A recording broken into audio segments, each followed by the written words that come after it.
All right, folks, I'm ready to get started. Welcome back, everyone. Welcome to the 8th week together of this course. We are right at the halfway point. We're about to jump into spring break. You're going to get a nice week off, which, as I mentioned before, and I'll keep mentioning this week, that it is an opportunity for you to catch up, get ahead, get your bearings for the rest of the semester, lay out a plan for yourself so you know exactly what you're going to be doing from the time the break ends to the end, as far as like how you're going to handle all your assignments, how much time you're going to dedicate to the papers that you might have to write. It might be multiple.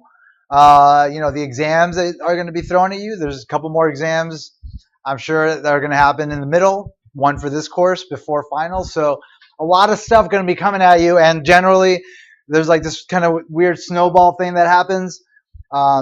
The second half where things just start coming and hitting you, and it just kind of gets faster and faster. It feels that way. Obviously, time is what it is, but it does ultimately feel that way. So this is the one last big opportunity you have to avoid that becoming a problem for yourself. So make sure that it doesn't.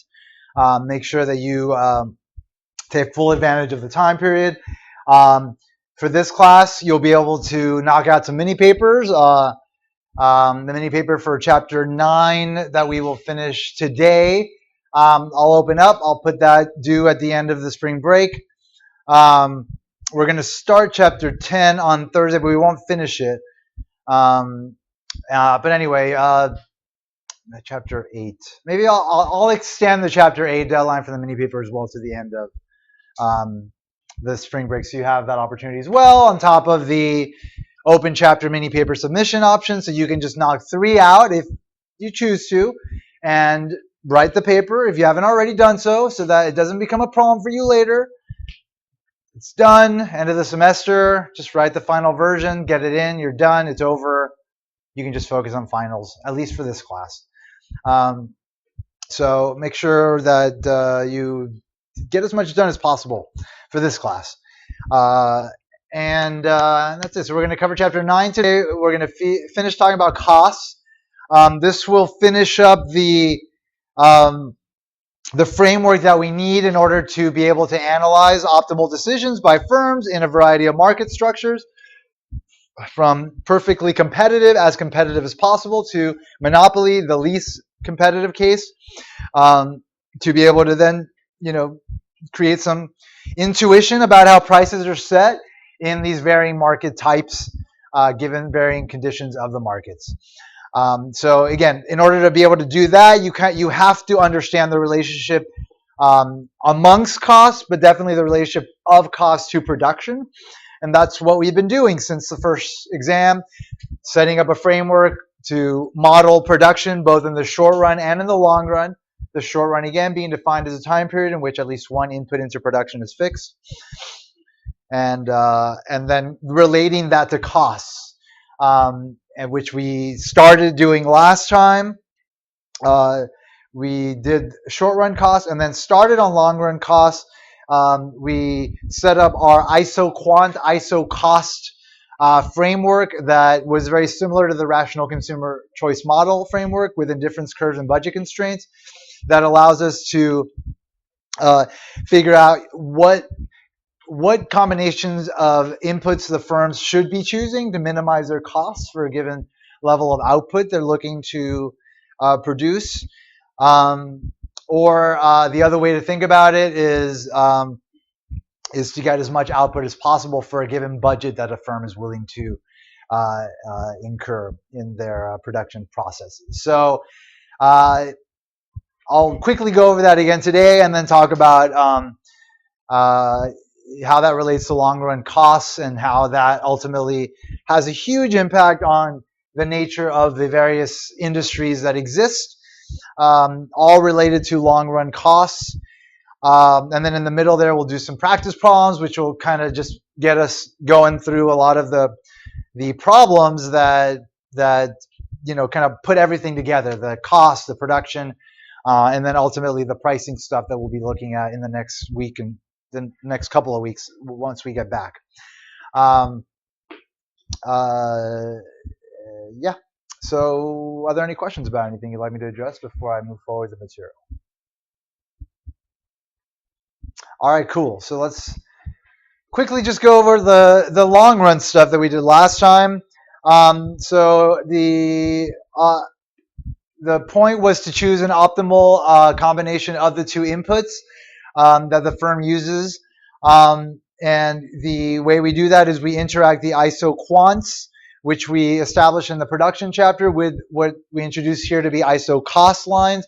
ISO cost is a set of input bundles, each of which costs the same amount. So this line is the ISO cost line.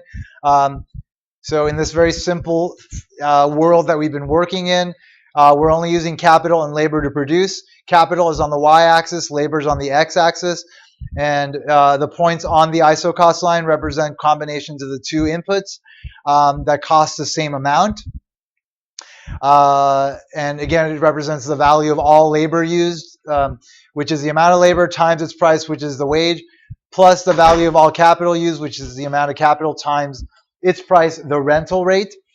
And if we get it into its slope-intercept form, we can see that the slope of the ISO cost line represents what's called the market rate of substitution, the rate at which inputs can be traded for each other in markets, given the prices that are being set in markets for those things. And then there's a trade-off being made within the firm based on like the needs of the firm in terms of like how much they can substitute one input for another in order to produce certain amounts of output. So the ISO quant lines, ISO same, quant represent, again, varying combinations of the two inputs that will produce a certain amount of outputs. And the marginal rate of technical substitution is the slope of these lines, and it is the ratio of the marginal product of labor, the input on the x-axis, the marginal product of capital, the input on the y-axis. And again, it represents the rate at which the firm is able to trade off capital for labor in order to maintain its own level of output, given its own like production conditions that it faces. This being the most common case representing the Cobb-Douglas production, where the inputs into production are imperfect substitutes for each other, meaning that the rate at which you can substitute them to maintain output changes. So we have diminishing marginal rate of technical substitution along the ISO quants.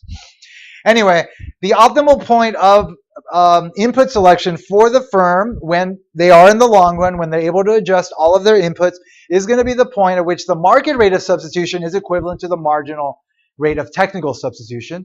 So it's going to be the point at which the ISO cost line, representing the budget of the firm maybe,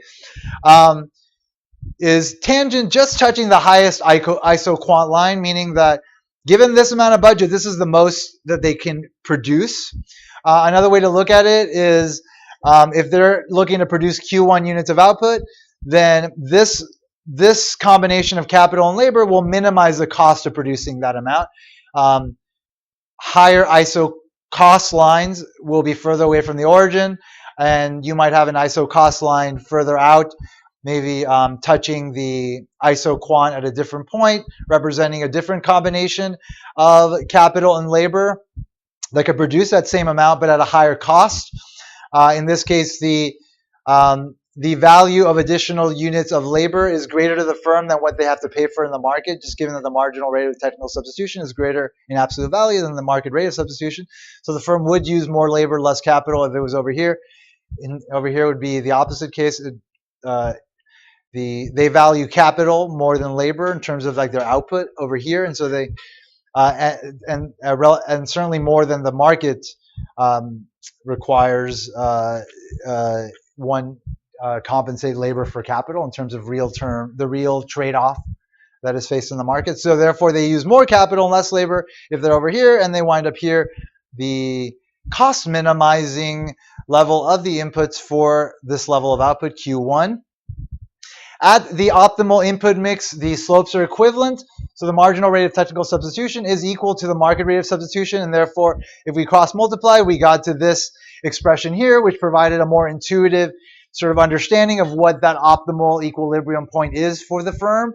It's the point at which the marginal product per dollar spent is equivalent across all inputs. So they spent $1 extra on labor, they spent $1 extra on capital, they'll get the same amount of output there. Whereas if they're somewhere over here along that isoquant Q1, then the marginal product of capital per dollar spent will be greater than the marginal product per dollar spent on labor.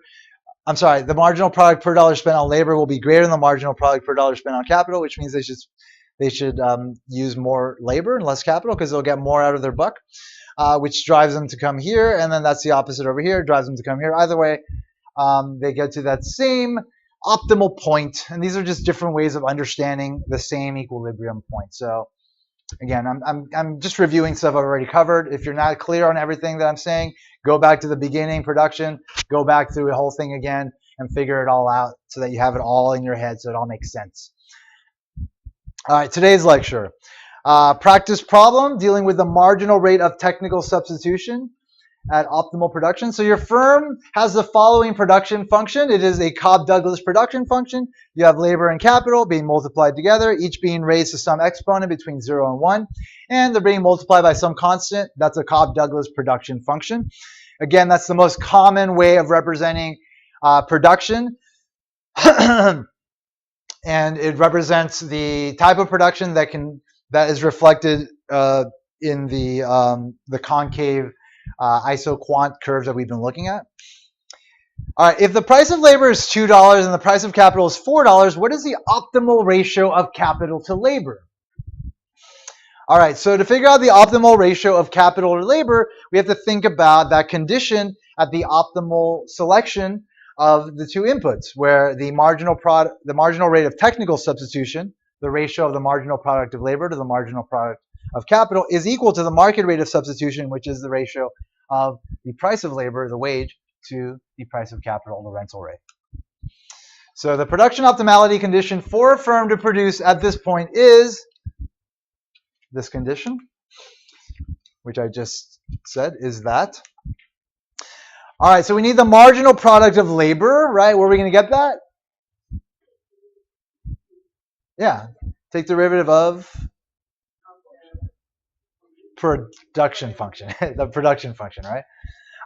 So we take the partial derivative of the production function because it is a function of two variables, remember? When you're taking a partial derivative, you assume the other variable is just a constant, just like a number. You treat it the same way. So the k to the 0.5 is treated the same way as the 2 here. So what's the derivative of this with respect to labor?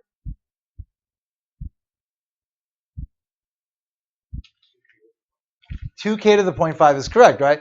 L is raised to the first power, multiply the whole thing by 1, subtract 1 from 1. You're left with L raised to the 0 power, which is equal to 1. So you're left with 2k to the 0.5 power is the partial derivative of the production function with respect to labor, which represents also the marginal product of labor, right? At any given point, it tells us hiring an additional person, how much extra output they would produce. So here's our marginal product of labor. Marginal product of capital, we're going to do the same thing, but take the partial with respect to capital. So multiply the whole thing by 0.5. That gets us to 1 there. Subtract 1 from 0.5. So that's LK raised to the power of negative 0.5. So that's our marginal product of capital. So we're close to what we need. We have the price of labor we know is $2, and we know the price of capital is $4. So we're going to plug those in there. And then we just need to simplify this to a K to L or L to K ratio to get the optimal ratio that the question is asking for. So you got K to the 0.5 over K to the negative 0.5. What is that going to be equal to?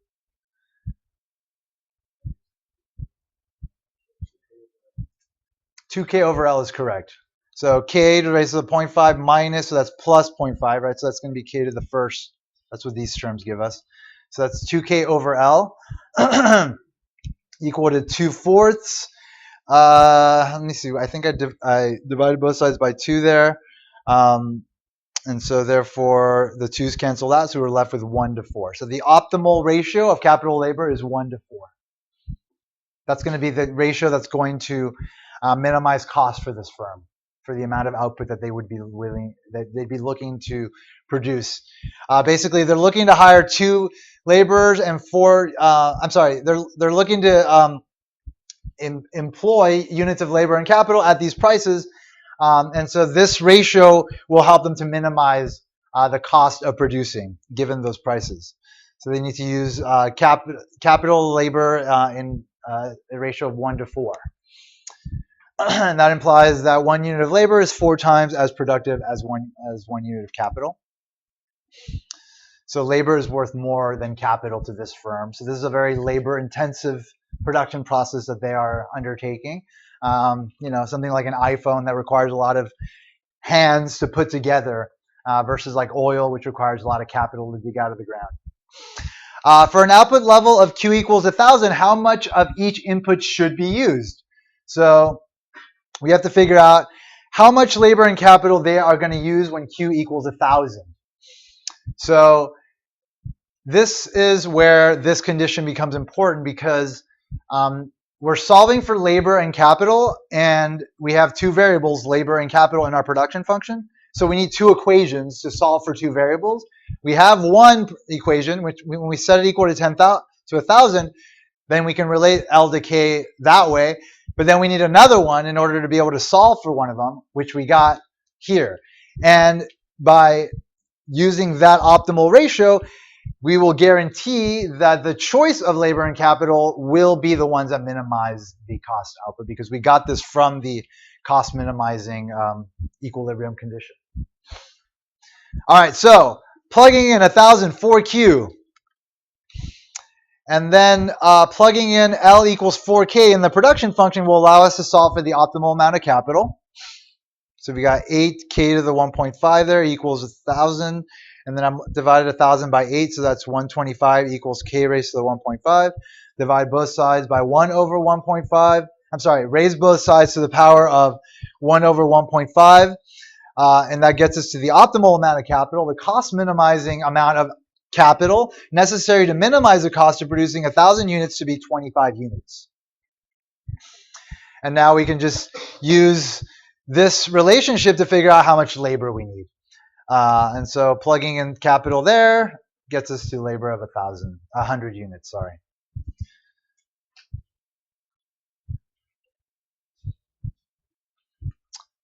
So again, we're talking about a production process where it's labor intensive. Labor is worth a lot more than capital, so it makes sense that you would use a lot more labor to produce than capital.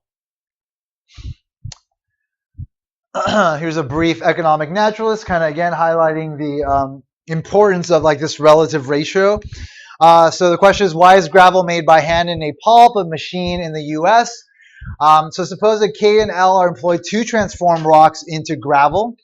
The combination KUS and LUS corresponds to a capital intensive technique. So here is an isoquant representing producing 1 ton of gravel. And this ISO cost line represents the relative prices of capital and labor in the US. So we see that the relative price of labor is high in terms of capital, meaning labor is very valuable in the US. As a result of that, it makes sense for the firms in the US to use more capital and less labor to produce to minimize their cost to produce that same level of output, 1 ton.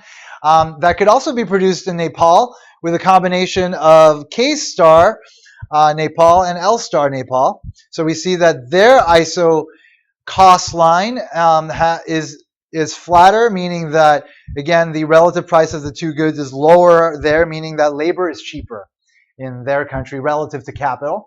And therefore, because of that, then they're going to use a more labor-intensive technique to minimize the cost of producing 1,000 tons. They're going to, in this case, produce using L star Nepal versus L star US quite a bit more, and quite a bit more labor and quite a bit less capital. So the reason for the differences in techniques has nothing to do with the fact that the US is richer. The relative price explains it. Labor is cheaper in Nepal. This fact alone is sufficient to account for the dramatic difference in production techniques. So you can think of any situation where like where goods are being produced in different countries, and then you could just talk about like the relative price of the inputs in those countries and why they would use, a more capital intensive versus a more labor intensive technique in, one country versus another. That's a whole paper. You just throw in some facts there, you're done. Simple. A lot of stuff to talk about there. You could write books on these matters. You only expect it to write 2 to 3 pages. So whip them out. Not too hard. All right, let's look at another long problem. Now, if you've looked at the practice exam, you'll see that there are long problems in the practice exam. That means it will be long, multi-part problems in the exam itself. So just keep that in mind. People sometimes make the mistake in the second part of the course of like thinking, oh, I'll just like kind of learn this one thing over here and this one thing over here, but not really get the full big picture. And so I'll usually get like a bimodal distribution where I'll get like a bunch of people at the top and then a bunch of people at the bottom, like nobody in the middle. Because you either know the big problems, understand how all of this is related, or you don't. And if you don't, you wind up at the bottom. And if you do, you wind up at the top. So just make sure that you really do get all this stuff down and you understand it interconnectively, not just like as like, you know, unrelated components, because they're not unrelated. They're very related. Yes? The economic macros conservation, I noticed it said 8.1, so was that from last chapter or this chapter? It's from this chapter. I guess I forgot to change that when I copied the slide and changed stuff. And yeah. But thank you for bringing that up. I'll change that. All right, so practice problem, production and cost. A firm has a production function, Cobb-Douglas, 200, K to the 0.5, L to the 0.4, with capital fixed at 4 machines. So we are in the short run. The firm currently employs 10 workers. Factor prices are rental rates $3, Gesundheit, and wage is $10. What is the return to scale? So do you remember how to get return to scale from a Cobb-Douglas production function? Add the exponents, right. So what is a return to scale?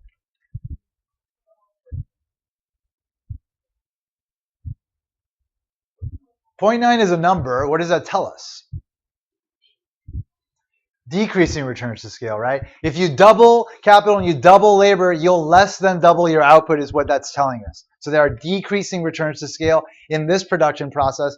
And you can easily tell that by adding the exponents on the Cobb-Douglas variables. But be careful because you can't do that on non-Cobb-Douglas production functions. So make sure you know how to do that on those other functions that we did cover in the production chapter. Yeah, but 0.5 plus 0.4 is less than 1, which means we have decreasing returns to scale. What is the total output? All right, so how do we figure that out? We've got a lot of information given to us. Do we have all the information we need to figure out output?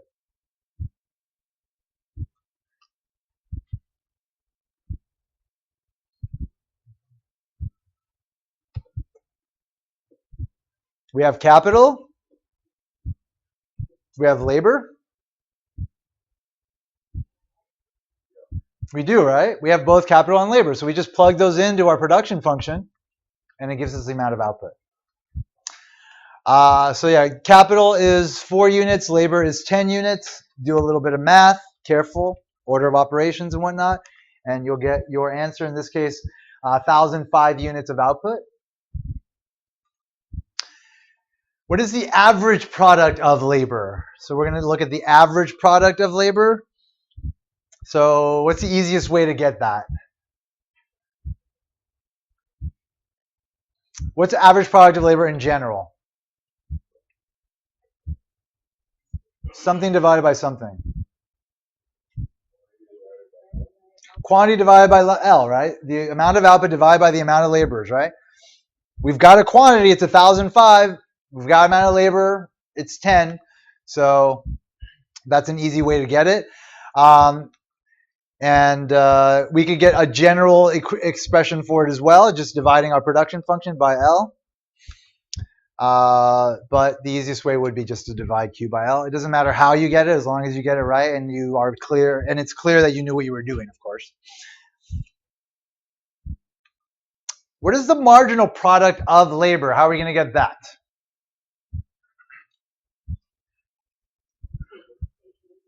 Take the derivative. Yes, we're going to take the derivative of our production function with respect to labor. We're going to put it into the short run. Well, actually, I just took the derivative without putting it into the short run. It doesn't really matter either way because you can just plug in the k after taking the derivative. Took the derivative, multiplied the whole thing by 0.4, subtracted 1 from that. I got 80 k to the 0.5, L to the negative 0.6. Plugging in 4 and 10. Got me a marginal product of labor to be 40.2. Somebody interpret that for me.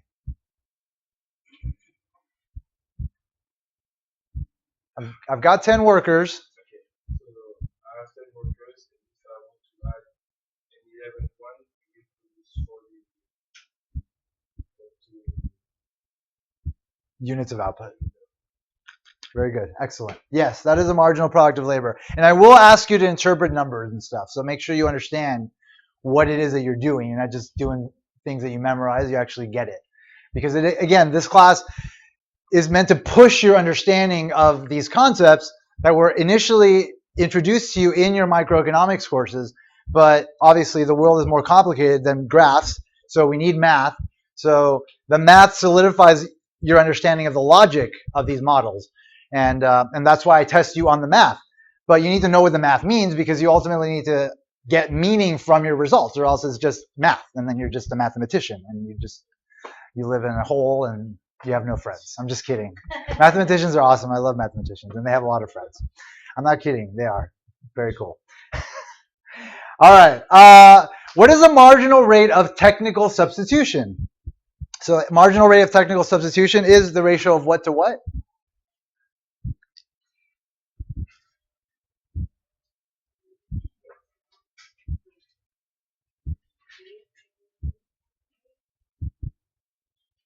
The ratio of the marginal rate of technical substitution, slope of the isoquant? No, but that's the slope of the isocost, and it's actually W over R. Yeah, you gotta don't mess that up because no. Marginal rate of technical substitution is the slope of the isoquant, and it's the equivalent of what to what. We can derive it to be equal to the ratio of the to the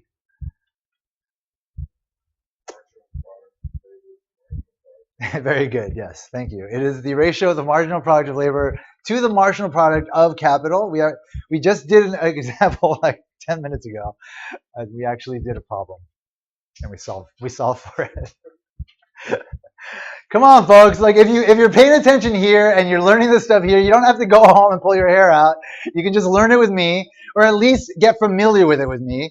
And then you don't have to pull all your hair out when you're home. You don't have to look like me. Like you can actually walk away with some hair learning this stuff, and do well on the exams. Like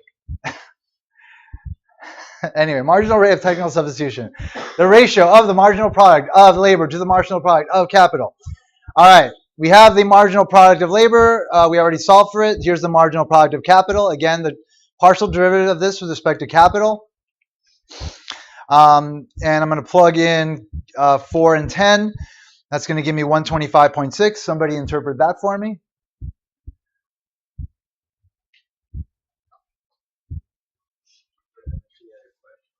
Yeah.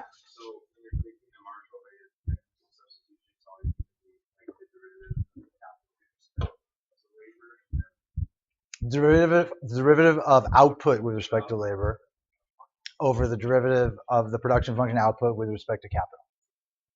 Marginal product of labor to the marginal product of capital. Interpret this, somebody?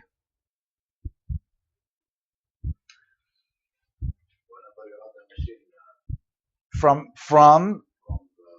having already 4 units. Because it will change. So you need to specify where you're at, right? So you have 4 units, so and the next machine. Yes, so the 5th unit of capital employed will yield 125.6 units of output. Very good. All right, so the marginal rate of technical substitution is the ratio of the marginal product of labor to the marginal product of capital. We've got the marginal product of labor to be 40.2, marginal product of capital to be 125.6. So the marginal rate of technical substitution is equal to 0.32. Can someone interpret that for me? What does that mean?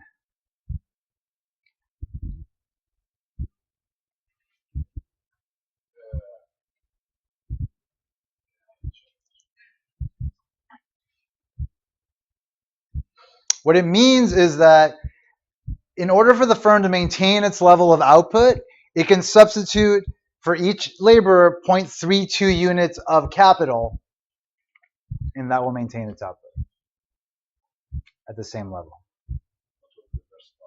So at the current mix of their inputs, they have 10 laborers and 4 units of capital.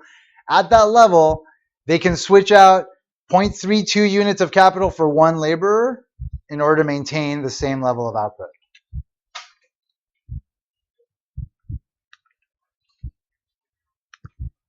What is the short run total cost equation? All right, so total cost is made up of what? Fixed cost was variable cost, right? Fixed cost is equal to what? The product of what? Capital times, which is the rental rate, right? So we've got that information, right? Remember, the total cost equation is a function of quantity. So the second component is going to be the variable cost. It's going to be wage times labor, but we need to get labor in terms of quantity in order to be able to have an expression for our total cost. So that's the extra step you need to do there. So total cost equals fixed cost plus variable cost. Fixed cost is just the rental rate times the amount of capital. 3 times 4, which is equal to 12. The variable cost is our wage times our labor, but labor must be in terms of quantity. So in order to get labor in terms of quantity, we need to solve for labor in terms of quantity from the production function. So we plug in K equals 4 there. That gets us to our short run production function. Then we need to solve for L in terms of Q. Divide both sides by 400. Raise both sides to 1 over 0.4, the power of 1 over 0.4. Which will then get us this expression for labor in terms of quantity, which will be our variable cost expression once we multiply it by the wage rate. So here it is. L in terms of Q times our wage rate, which is equal to 10. So our variable cost is equal to this expression here. Adding this, our fixed cost plus our variable cost, will get us our total cost equation.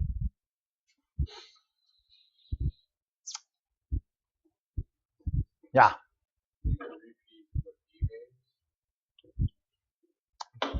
What is the marginal rate of technical substitution? At the current combination of capital and labor, to maintain the level of output at the same level, the firm needs to substitute 0.32 units of capital for 1 unit of labor.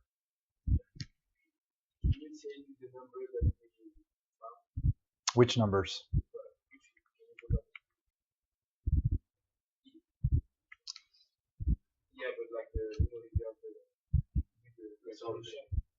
Oh, the ratio? Oh, you want to see how we solve that?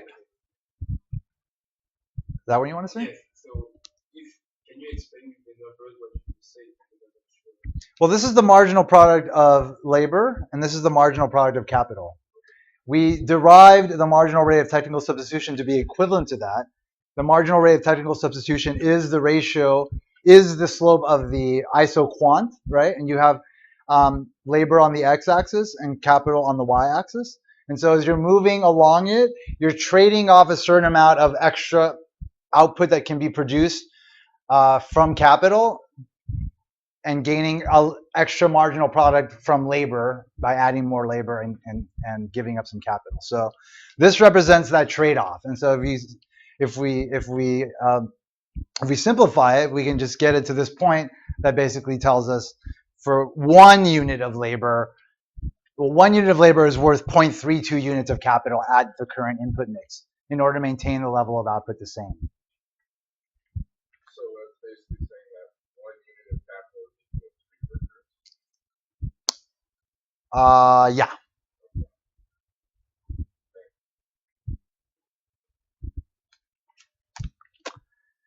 All right. So we got a total cost equation. Make sure you know how to get that. What is the variable cost equation?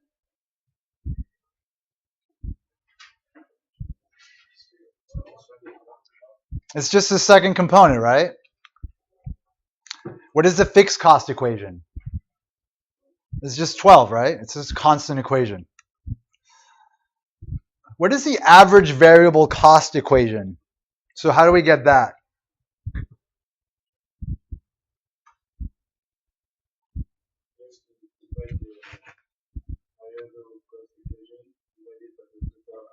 Right, divided by Q, right? Divide our variable cost by quantity to get the average variable cost, right? So we're just dividing our variable cost equation by Q. So when you have this term here, it's good to kind of separate it out. So just from properties of exponents, this is equivalent to Q raised to the power of 2.5 over times 1 over 400 raised to the power of 2.5. So you got to separate those out in order to then be able to work with your variable easily. And then I just kind of leave this alone because it winds up being a really ugly number that we don't need to worry about. So this is just a number. It is what it is. So therefore, this is our average variable cost equation.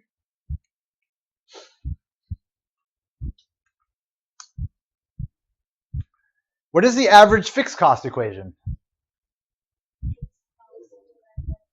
Right. 12 divided by Q is indeed our average fixed cost equation. What is the average total cost equation? How can we get that? The whole thing divided by Q, right? Or what's the other easy way to put it together? Add I and J. Add our average variable cost equation to our average fixed cost equation because that also equals average total cost. You can use shortcuts here as long as you understand what you're doing and it's very clear that you do, then any shortcut is worth taking.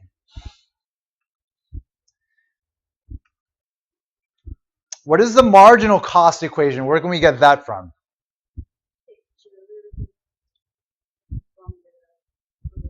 Right, exactly. The derivative of our total cost equation. So again, here you've got that term. You just want to separate the Q out first so that you can easily take the derivative. So I just took Q raised to the power of 2.5 out there. And now, you just take the derivative of this, our variable cost, which again reflects the fact that the marginal cost is essentially the only reason that is changing is because variable costs are changing because of decreasing returns to the variable input because of the short run. All right, so taking the derivative, multiply the whole thing by 2.5, so that's going to be 2.5 times 10, that gets you 25, and then Q raised to the power of 1.5, there's our marginal cost equation. Again, I just left this alone because the number is ugly, I just left it like that. How many workers should you hire to make 2,000 units of output in the short run where capital is equal to 4 units? So how can we get that?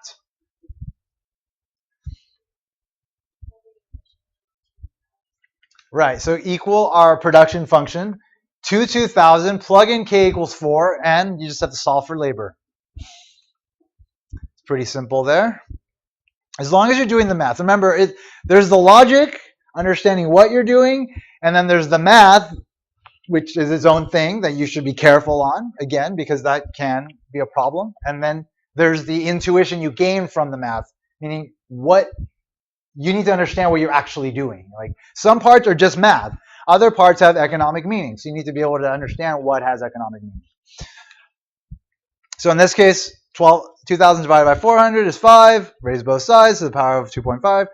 And we get the amount of labor to use in the short run to produce 2,000 units to be 56 people. Or yeah, I changed the numbers at one point. I guess I forgot to change this. Anyway, this is 56. Don't worry about that. What's your total cost for making 2,000 units of output in the short run? So how can we get that?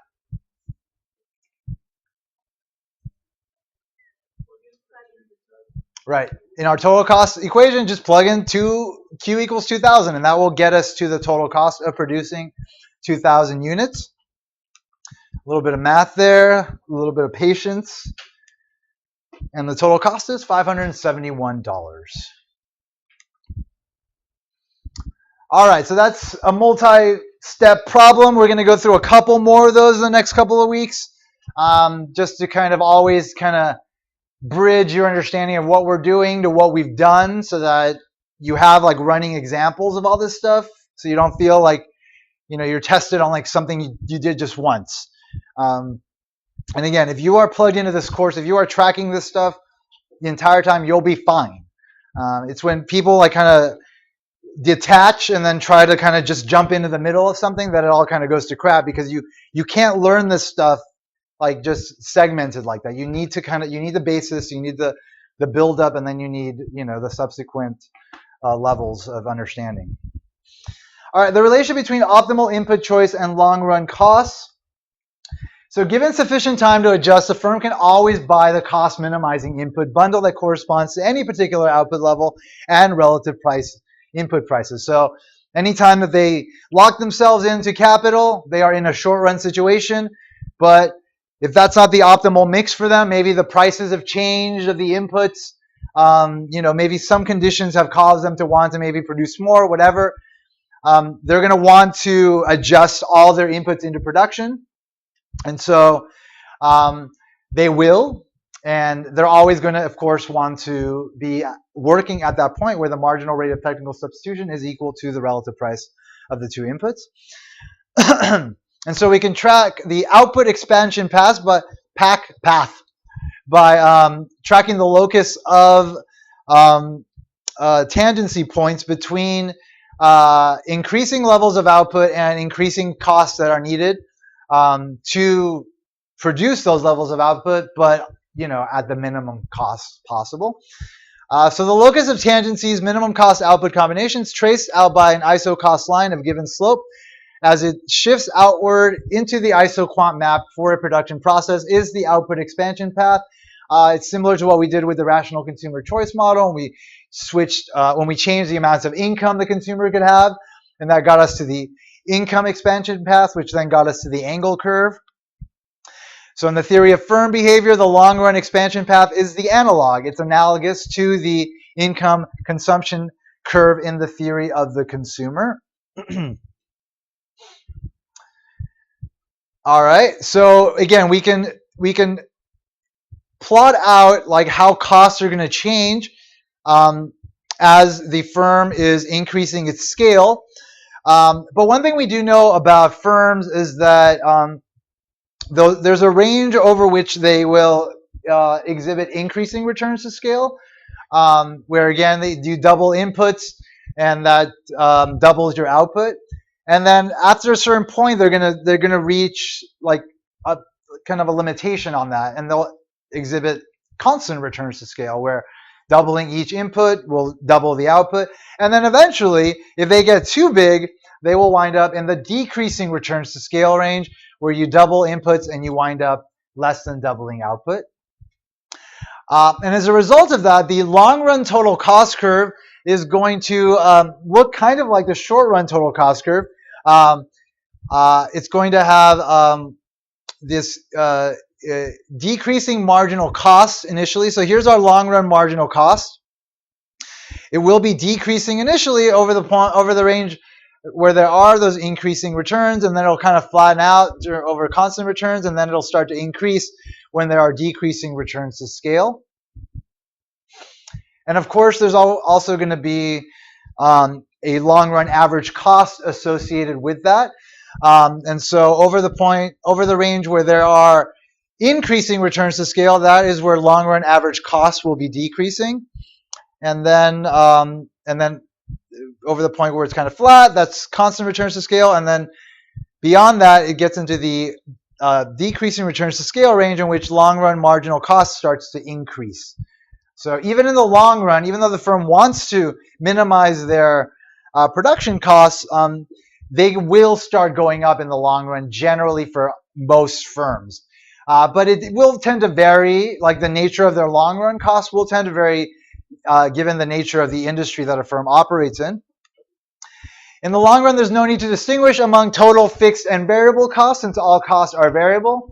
Long run marginal cost is, of course, just the derivative of the long run total cost curve with respect to quantity. So it is just our marginal cost, which is this red curve down here. Long run average cost is of course, just long-run total cost divided by quantity.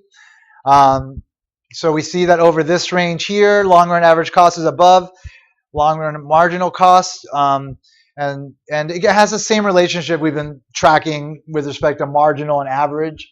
Whenever the marginal is below the average, it'll be pulling it down, and when they cross, that's where the change happens, where it starts to pull up the average because marginal cost starts to bring it up. So LAC, long-run average cost, is declining whenever long-run marginal cost lies below it and rising whenever long-run marginal cost lies above it. So if we have constant returns to scale production, doubling output exactly doubles costs. For the case of constant returns to scale, long-run costs, total costs are exactly proportional to output. So the long-run total cost curve is constant. The marginal cost is constant as well, and marginal cost equals average cost. And so we get this flat long-run average cost curve, and that is when we have constant returns to scale. So there are some industries that always exhibit constant returns to scale. In those industries, size doesn't matter. You could be small and be as efficient as a large firm. There's no advantage there as far as costs go. When the production function has decreasing returns to scale, a given proportional increase in output requires a greater proportional increase in all inputs. So then what we are talking about as far as cost goes, the result is that we have greater proportional increase in costs. And so the general property gives rise to an upward sloping long-run total cost curve and upward sloping long-run average cost and long-run marginal cost curve. So an industry might exist over the increasing long-run total cost curve range, which means that there are decreasing returns to scale, which means that increasing output will increase the average cost of producing for the firm. So therefore, size is not an advantage there. It's a disadvantage in those kind of industries because as the long-run marginal cost increases, then the long-run average cost will also be pulled up.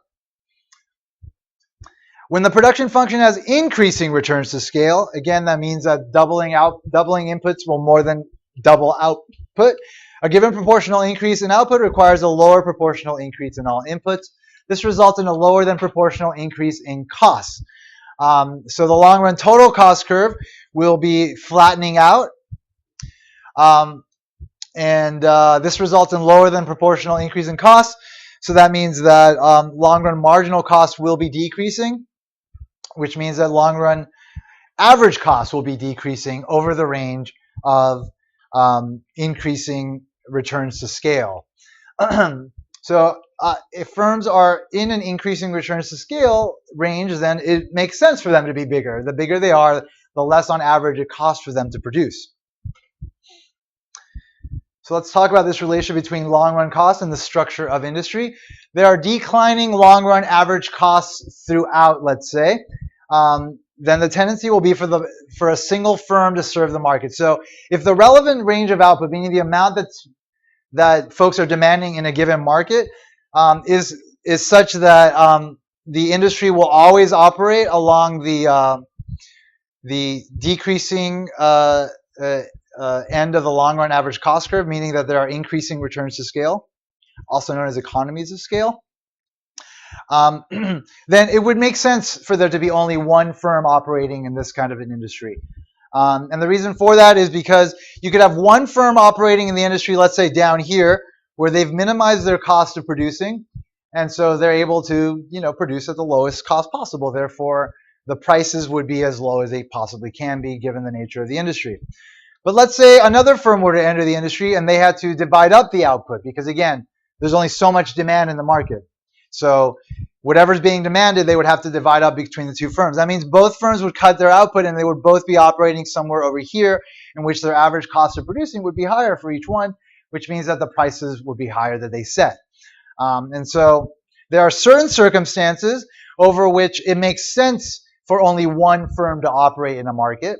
And generally, that's going to be the case where there's going to be really enormous fixed costs that the firms are going to incur in order to set up shop. So the classic example is like utilities. Utilities require a huge amount of investment to set up shop and to be able to deliver their output to households, right? You need a whole framework of pipes, electrical wiring, whatever it is that's being supplied, internet, coaxial cable, whatever. That requires a lot of money. Like you can't really have a lot of firms like taking on those kind of costs. It just doesn't make any sense really because of this, but also just practically, like we don't want like 30 different power lines from 30 different companies running all over the town. Like, we only need one. And so in those markets, you have what's called circumstances available for a natural monopoly to exist. An industry whose market output is produced at the lowest cost when production is concentrated in the hands of a single firm. Now, these are the sorts of situations where it makes sense for the government to regulate because, as we'll learn, monopolies have market power. They have the ability to price above their cost to really whatever extent they want because they have no competitors, and therefore they will, unless they're reined in. And so, given the nature of a certain industry, the government will allow for one firm to dominate that industry, to define that industry, but they will kind of rein in their market power in order to, protect consumers a bit.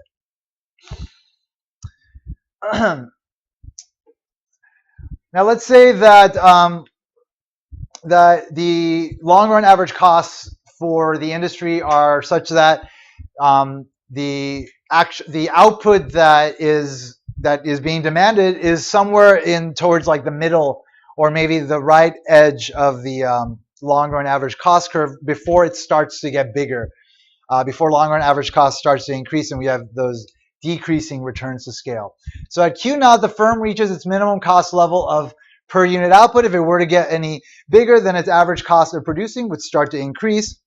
If Q0 is a large share of an industry output, more than 20%, there will be a few firms serving it. So if this output represents a large part of the overall amount that's being sold in the industry, then you're going to wind up getting a lot of really big firms kind of dividing up this amount and kind of all operating around this area. And so if the long-run average cost curve has this kind of shape that allows for that, and Q0 is a huge percentage of the output in the market, then you're going to have a highly concentrated market. You're going to have big market shares by big firms, and there will be some competition, but not a lot. Essentially, you'll have what's called an oligopoly, a lot of large firms kind of dividing up the market between them. And they will compete against each other, but they also know that they can work together to benefit from a market the way a monopoly would. And so it kind of creates this like interesting challenge for analysts as well as for the firms themselves. The firms want to get those monopoly profits, but it's illegal in most Western countries for firms to collude, work together to gain those monopoly profits.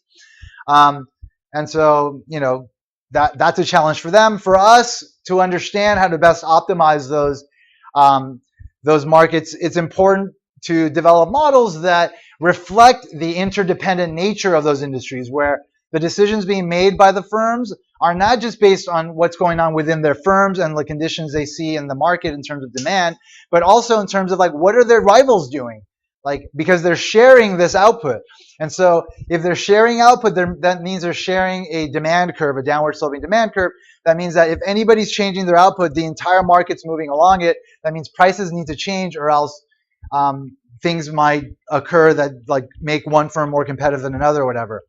And so because of that, we have different models to kind of account for that kind of situation, which is some of the stuff we'll be covering towards the end of the semester. There's different models to sort of try to account for this stuff. One approach is using what's called game theory, in which we kind of view this like interdependence as a game, and it's a powerful method. We'll learn sort of simple versions of it in this class, but it just reflects the complicated nature of this industry, these types of industries, and this is what causes those kind of industries to exist. So the difference from the natural monopoly case is that the increase in long-run average cost corresponding to outputs greater than Q naught makes it difficult for one firm to serve the market, because if one firm serves the market and let's say demand goes up, then they will wind up increasing their average costs. The long-run average cost curve associated with a market served by many firms is likely to take one of three forms. So markets that have more competition in them will tend to have, maybe different cost conditions, but all kind of leading to similar outcomes. So if Q naught constitutes only a small fraction of total industry output, we expect to see an industry populated by numerous firms. So if Q naught is kind of more over towards the middle of the long run average cost curve, where constant returns to scale are enjoyed, then size advantage doesn't really come into account, because a firm can be a little bigger and still kind of have the same cost, or a little smaller and still kind of have the same cost. Small size is also not a disadvantage when the production process is one that gives rise to a horizontal long-run average cost curve, where all firms, regardless of size, have the same unit cost of production. So if the long-run average cost curve is just constant, then again, you exhibit constant returns to scale all the time, and therefore, again, it'll be natural for there to be however many firms can operate in that market depending on the demand, which will provide for very competitive conditions, which will then result in very competitive outcomes. Competitive outcomes have the best outcome for consumers in terms of efficiency, in terms of welfare, meaning how efficient the market is as measured by consumer and producer surplus. Those are at their maximum. So when you have these kind of cost conditions, then it just makes sense for there to be many firms. And over here as well, it makes sense for firms to operate down here. You don't want to get too big. If the nature of your long run average costs are such that you can easily start exhibiting decreasing returns to scale, it makes sense to stay small. And so firms do stay small, and they all kind of operate down here, and they're able to create very competitive market conditions. But this is a very rare situation, but nonetheless, it is a possibility. So the relationship between market structure and the shape of the long-run average cost curve derives from the fact that in the face of competition, market survival requires firms to have the lowest unit cost possible under existing production technology. Whether that happens at low or high levels of output depends entirely on the shape of the long-run average cost curve. Let's look at the relationship between the long-run average cost curve and the short-run cost curves. So one way of thinking of the long-run average cost curve is an envelope of all the short-run average total cost curves. So here we have average total cost 1, average total cost 2, average total cost 3, each one representing differing levels of capital. So the firm is over here, they're producing this amount, and they want to get bigger, so they do. So they have to just, in the short run, just deal with their short run limitation, and therefore, because of the U shape of the average total cost curve, they start, moving up to this region where their average cost of production increases quite a bit. Finally, they get into a long run situation where they're like, yeah, we can acquire more capital, which then will allow us to get on a different average total cost curve. So then they wind up, let's say, on this average total cost curve, and they minimize the cost of producing this much to this point here, but then they want to get bigger, so they do, and they start increasing their average total cost. And so then they, again, invest in more capital, and they do, and then they wind up on this average total cost curve, and that's where they operate. They minimize the cost of producing larger quantities. But we can see that that at these optimal amounts, if we were to take the tangencies of those to this green curve, that's how we derive the long run average cost curve, sort of the tangency of these points of optimal cost minimization across different levels of capital for firms. And again, like, firms are able to travel along their long run average cost curves as they get bigger, but they are eventually going to likely get into the range of decreasing returns to scale, even when they're trying to minimize cost of production. In the short run, overall, in the long run, they will wind up increasing their long run average cost, and that has a lot to do, as something I mentioned last time, with like firms getting too big, just too many departments, too many big egos, like not being able to synergize, not being able to just have like that one sort of mission statement for the entire operation. A lot of sort of differing incentives within the firms, causing different goals to kind of conflict with each other, and not allowing for the kind of efficiency that you would see at a smaller scale. And so that tends to happen in most industries. So there is always a limit to how big firms can get. And that's really it. We don't really need to talk about the rest of this. I just really wanted you to understand the relationship between long run average costs and the structure of the industry, and how it affects how concentrated the industries are, how much market power they're able to have, because that is ultimately what we're going to be studying moving forward. Now that we have our cost framework, we're going to be now taking it and looking at each market setting and trying to figure out, well, how do firms operate in each of these different market settings, given the nature of competition within them, and how that will affect their pricing. And that's ultimately what this class is about, pricing. So you need to know all this in order to kind of just know these simple things, which ultimately wind up being very powerful if you are going to use it, as I'm sure all of you are, in finance and business and econ, whatever. The intuition you gain from this stuff is very powerful and can hold a lot of value for you. And that's it, folks. Let's call it a day. The rest of the stuff is just kind of nothing. All right, I will see you guys on Thursday. I'll see you. Have a good one.